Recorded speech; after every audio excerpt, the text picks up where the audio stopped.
Hey everybody, hope you're doing great this morning. I wanted to tell you about another sponsor of mine, MicahDoodles.com. So if you go to Micah Doodles, that's where I got this shirt. And Micah is a awesome friend of mine and his brother as well. And they're super cool people. And let me go there and let you, michaeldoodles.com, and how that is spelled is Micah, Micah, Doodles, Doodles.com, and you will see some amazing art from this Christian brother who I have just really enjoyed for a long time now, my whole ministry life. The Clay Camp family has and myself have been in fellowship. So it's Micah's an awesome guy. And check out Micah Doodles. Anyway, hey, welcome to the Morning Devo with Bo. Glad you're in here. We're in 1 Peter chapter 4. We made it to chapter 4, and this is another big one. So, man, I can't promise you that we are going to get through it at all. So gear up, get ready, and let's make sure we're on. We are on, so stoked about that. First Peter is a book on suffering, and I want to just get your mind now where Peter's going with this. He says, "So then, or therefore, because of everything I just got done talking about, and he's gotten done talking about being called, you're called to suffer for the Lord, to be ready." He tells us about the hope of suffering. And he talks about how to suffer and why do we suffer and all these things like that. And he just keeps reiterating these things over and over, which is awesome in the book because you can read this book and it's just constantly about trials, about times of suffering. And now notice what he says. "So then, since Christ suffered physical pain, you must arm yourself with the same attitude." Okay? So it's almost like you're getting into, like that time with your, in sports where you're kind of like, hey, dude, let's get ready. Here we go.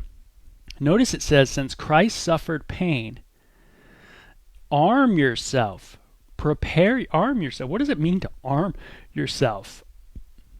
Now I'm not a gun guy, just so you know. I have some friends who are amazing at guns, but I'm not one of them. But to arm yourself, to carry a weapon, right? The idea of arming yourself, being prepared, right? So when the thief comes in, you're all ready to go. Some people know that better than others, for sure. And I'm not just, like I said, I'm not a gun guy. But it says arm yourself, be prepared to arm yourself with the same attitude that Jesus had. What's that for? To be ready to suffer too. So just as Christ suffered, and he's always using Jesus as our example, that we are to follow in that step and be prepared, be armed. Doesn't mean Jesus' suffering was easy, not in the slightest, right? But Jesus armed himself. He was prepared. He knew what was coming. He knew that he was going to hit the cross, and he sought the Lord with everything. And we need to as well. It says, "For if you have suffered physically for Christ, you have finished with sin." Now, I love the New King James Version of this. It says, "For he who has suffered in the body, in the flesh, has ceased from sin." Now, you might go, well, what does that mean? Well, let me just give you this in this morning's Devo. When you suffer, or let me put it this way, when you sin, like when we have sinful inclinations, which we all do, a lot of times it's not because we're suffering like persecution or things of that nature. Like if we were under heavy persecution by a government or by a neighbor, or a lot of times we would be so concerned with the urgency of the matter that we wouldn't live in a lackadaisical kind of way. And sometimes, the old saying's true. What is it? Idle time is the devil's something, right? Does anybody remember that one? It's like something like that, but it's like that idle time, right? Is kind of the culprit, because then we just kind of become real relaxed and we're not really girding up the loins of our mind and being prepared, having an urgency, being that kind of Ezekiel watchman on the wall, kind of like, yo, there's the trouble over there, that kind of thing. And so what it says is like, hey, if you wanna, rid yourself, those that rid themselves of sin are those that go through suffering, man, and that's true. When you read about, the martyrs, man, it's gnarly what's going on, and there is no licentiousness going on. There is no lewdness, lust, reviles, drinking. There is no parties going on, and that's what Peter's going to talk about. Man, they are in suffering. And so suffering produces something. It produces a focus on eternity, a move in holiness. And suffering can do that for sure in our life Peter's going to get at this, when we're suffering for the right reasons. And that's important that Peter's going to touch on. When we suffer for the right things, namely Jesus, right? For doing good, then there's a point to it. Should be something that's happening in you that's developing something productive, a good Christ-like quality. And you should expect that. That's what it's saying. Since Christ suffered for us in the flesh, arm yourself with the same mind. You should never be surprised. And that's what Peter's getting at. Don't be surprised with the trial that comes upon you. For if you have suffered physically for Christ, you have finished with sin. You won't spend the rest of your lives chasing your own desires, but you will be anxious to do the will of God. You have had enough in the past of the evil things that godless people enjoy, their immorality, lust, feasting, drunkenness, wild parties, and the terrible worship of idols. Now, the New Living Translation really kind of, I think, tames this passage a little bit. If I read it in the King James Version, it says, hey, we have spent enough of our past lifetime, right? Almost like a past lifetime.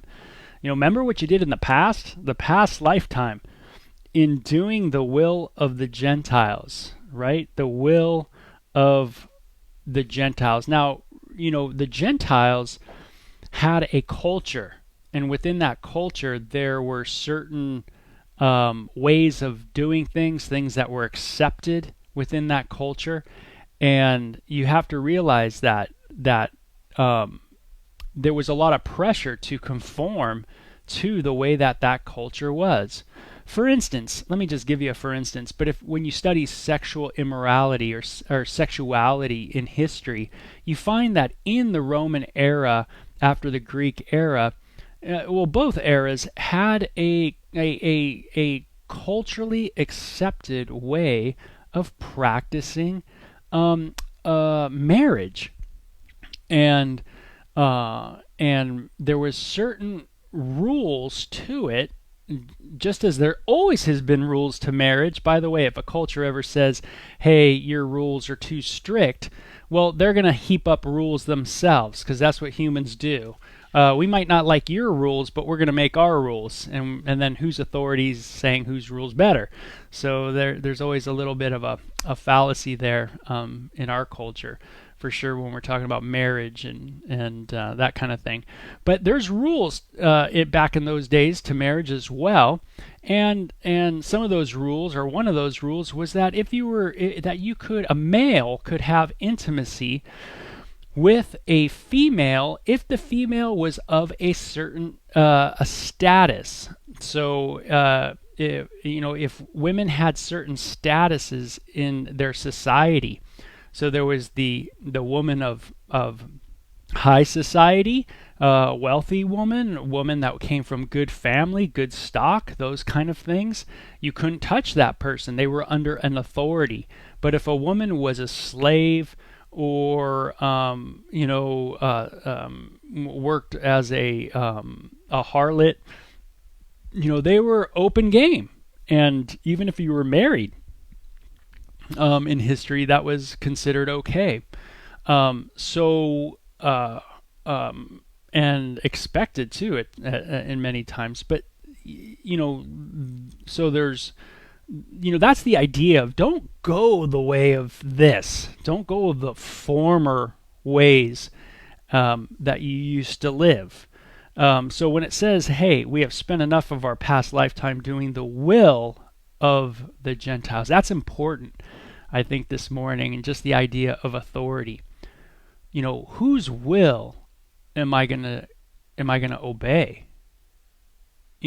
Everybody is obeying somebody's will. What an interesting idea, right? So true. The person on the college campus, the young person who's got it all, thinks they got all the knowledge, right? Because they took some classes and hey, wow, they gained a little knowledge. They read some books. And they are going off the will of another. They're getting their ideas from someone else, and they're believing those ideas. They really are for those ideas. So they piggyback on somebody else. Everybody is doing that. And what this is saying is we've done enough. We've spent enough time in our past lifetime doing the will of other people. So now we're going to look to actually Jesus and look to do his will and not the will of other people. That's what it's getting at in this section right now. So then it says we walked in lewdness. Lewdness, I want to talk about that word because lewdness means like unrestrained indulgence. And like a lot of people, when they read these things, and when you read the translations, like this one says immorality, which is interesting because in the Greek, you don't see the word immorality being used, but the translation puts it down for lewdness. But lewdness carries that idea of unrestrained indulgence. So, like gluttony would be a part of that, right? Sexual indulgence, like lustful attitudes, that kind of thing. But those were the ideas here: gluttony, excessive, parties. These words are used. Reviling, right, means late night parties, right? Kind of idea. How many of us have been a part of late night partying? Lust, which means gratification and unlawful appetites, right? Things that are not lawful. According to who? According to the will of God, right? So everybody has an idea of what is unlawful appetites even in our culture. People have rules to that.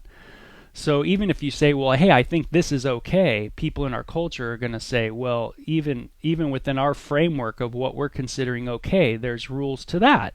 So what Peter's saying is we're going to trust in God now, in his word, his revelation for our appetites. So instead of living in our animalistic appetites, so we want this, we go do it. We want that, we go do it. Instead, there is a restraining work that we're working on all the time. And it's not that we do it perfectly again, but that's what we're working on, is this idea of not going back into the past lifetime when we were doing the will of the Gentiles, when we walked in lewdness, lust, drunkenness, rivalries, drunken parties, and abominable idolatries.